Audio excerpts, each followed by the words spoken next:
Although Frank Vogel, the Lakers coach, told us before the game it's possible AD could play in the Lakers' next game on Thursday against Dallas. Not having Rudy Gobert Saturday and having him tonight, what do you see when you watch Gobert as to the level of his importance with his team on both ends of the floor as O'Neal hits a three to start the game? A defensive player of the year, but offensively, you can't limit the effect he has. Screening, rolling, diving to the cup, opening up everything that the Jazz do on the offensive end.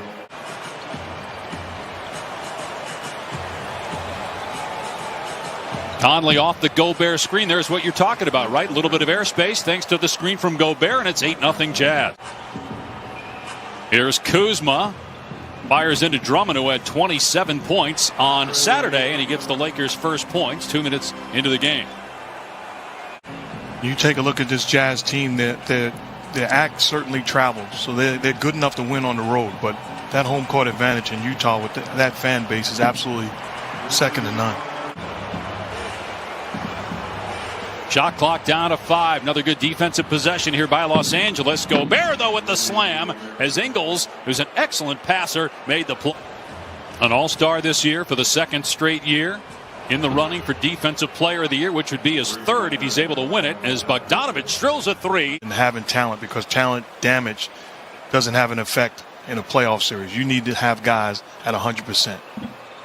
Schroeder drills a three. You start to talk about whether we want to rest guys going into the playoffs, knowing that the schedule's more condensed this year.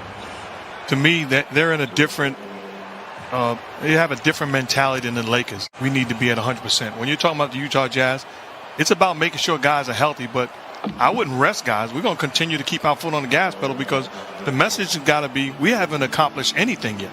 Maybe some teams are being more and more careful with star players as Caldwell Pope gets a steal. It's hard not to say Utah's the best team right now. They have the best record. Three goes for Caruso, back-to-back Laker triple. Their record at this stage, 42-15, is the best in franchise history. Drummond working hard on the offensive glass. Gets it out to Kuzma. 3 straight threes for the Lakers, and just like that, they're within 2. Clarkson leaning in. Good teamwork there with Gobert. And Clarkson hits the fall away. The end of the first round, traded by Brooklyn after the Nets drafted him. Clarkson with 1 on the timer knocks down the three. Scored the last 7 points for Utah.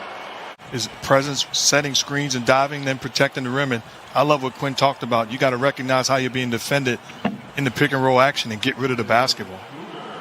Meanwhile, a beautiful shot by Schroeder. Similar to Steph Curry, that's something that they're going to have to deal with the rest of the way when they take falls like that because of the bruise and the effect of the injury, the initial injury.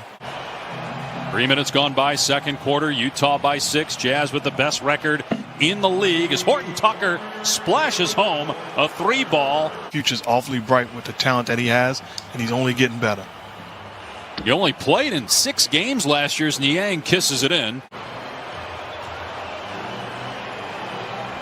Clarkson spinning.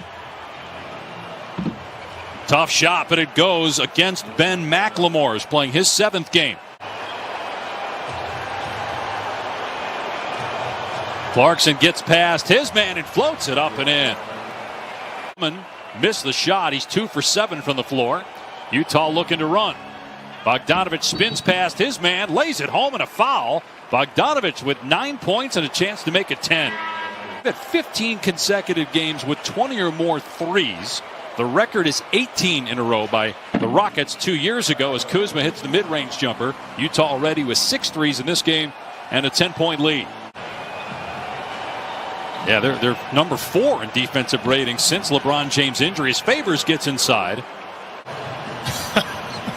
There you go, man. Context. Giving context. We don't need that. Love that. Here's O'Neal hitting a 3, the 7-3 ball for Utah, and the Jazz with a 12-point lead. And the timer at 7. Kuzma trying to drive on O'Neal. Got past him, and he puts it in. Tough shot against the outstretched arm of Gobert. Conley has to hoist it, gets it away, missed it, and it's tapped out to Schroeder. Just outside a minute to go. Kuzma in transition, collides, but puts it in, finishing through contact, no foul call. And Kuzma now in double figures with 11 points. That's a great job by Kuzma running the lane. How about the feathery touch there of Gobert? He's currently in the 5th spot in the West. They are 7-9 since March 18th. LeBron James was hurt on March 20th. They don't expect him back in the near future, though it's possible by the end of the month as O'Neal splashes home a 3. They have a better road record than they do at home. 18-10 on the road, 17-12 at Staples. Utah with its largest lead of the night. Kuzma hits the 18-footer. With the Lakers, so he signed a deal and he wants to continue to win and compete. Right, he got that 3-year, $40 million extension. Conley had the defense in no man's land where you're worried about the alley-oop to Gobert, yet he hits that floater with the right hand. He's left-handed, but he makes so many of those with the offhand, and he's got 8 points now. Here's Kuzma again, drops it up and in. 17 for Kuzma. Here's Drummond. His floater is sent back by Gobert and puts Drummond on the ground. Bogdanovich scores. Kuzma thought he got pushed, but count the basket. 11-point Utah lead. Then off to the races. He is a playmaker on the defensive end. Gobert second in the NBA in block shots and in rebounding. Count that one and a foul, so Drummond with a little revenge. He'll go to the line to try to complete the 3-point play. Historically rebound in this league. He's got to rebound the basketball. He's got to protect the paint. And then when called upon, give some scoring. And then there's going to be some times where he has to understand, because of the versatility of Anthony Davis. Here's Schroeder, had to get rid of it with 1 on the shot clock. Almost hit it. And it's rebounded by Gobert, his 6th board to go with 6 points. Utah by 14, largest lead. Now it's 17. Bogdanovich hits a 3. And this is a potent Utah team as Gobert smashes it with one hand off an alley-oop pass that was just a little bit errant. But it didn't matter. Gobert with a throwdown. Team is loaded with young talent and going to be good for a while. They got the 2nd best record in the NBA as Horton Tucker gets inside for 2 plus a foul, so a 3-point chance here for Talen Horton Tucker. 15 points now for Jordan Clarkson, the former Laker. Step back 3, Horton Tucker in rhythm, splashes it through for his 3rd 3-pointer. Jazz are taking whatever they want on the offensive end. And Utah shooting over 60% and over 50 from 3 as Ingles drops in a 3 and the lead is up to 20. About how difficult it's going to be, not just the MVP race depending on how Jokic and Embiid finish, but the all-NBA teams, because of all the injuries as Ingles smokes the net with another 3. Missed 16 games, but obviously he's going to miss a bunch more before he comes back at the end of the month. Another 3 for Ingles. That's 13 Utah threes, and the lead is back to 20. Another outstanding year. But with that team, they're going to judge them come playoff time. Will they be together and will they win? Young stars in the NBA. He is absolutely special. Absolutely special. And has it. Whatever it is, he has it. It's been so obvious watching this game compared to Saturday. He does everything for him. Protects the rim, plays out a pick and roll, alters shots.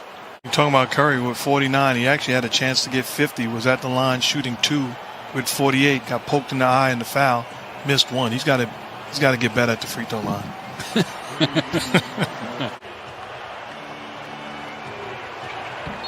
Conley scores and a foul just like that when the Lakers get within striking distance. Utah elite again offensively. Kuzma couldn't handle the pass.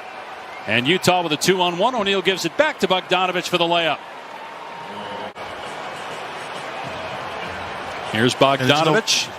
And it's no fluke. Both of these teams are going to be around. They're not going anywhere. With a healthy Murray, you'd have to put them in the mix for a team that can beat anybody in the playoffs. But it was really tough to see a week ago Monday and being lost for the season. Well, they were in a discussion, having a real chance, but Jamal Murray's loss really hurts them.